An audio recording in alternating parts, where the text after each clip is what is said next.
नमस्कार शेतकरी बांधवांनो, आज आपण आपल्या प्लॉटवरती आलेलो आहे, जो आपला भाताचा प्लॉट आहे. आपण मंगळवारी भात पेरला होता. पेरताना आपण सी बिल्डर, जे आपण सिंगल सुपर फॉस्फेट दिलं होतं त्याच्याबरोबर आपण सी बिल्डर लावलं होतं त्याच्याबरोबर, आणि पेरताना ते दिलं होतं. त्याच्यानंतर आपण गुरुवारी सकाळी आपण त्याला पाणी लावलं होतं. सकाळी बरोबर आपण 4-4:30 वाजता पाणी दिलं होतं. सकाळी लवकर पहाटेचं पाणी दिल्यानंतर आज वार आहे सोमवार, म्हणजे मिनिमम 4 दिवसामध्ये त्याची उगवण क्षमता तुम्ही बघू शकता कशी चालू झालेली आहे. उगवण क्षमता त्याची 1 नंबरमध्ये आता प्लॉटची चालू झालेली आहे.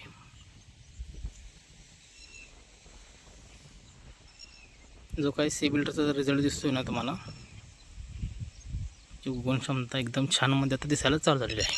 सरासरी 80-85% ऊस हा भात 4 दिवसामध्ये उगवण क्षमता झालेली आहे त्याची. आपल्याला तर उद्या परवा दिवशीपर्यंत पूर्णच भात दिसून येईल.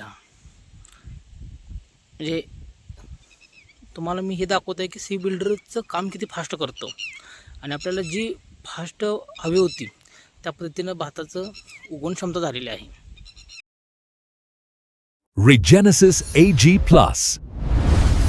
Grow strong.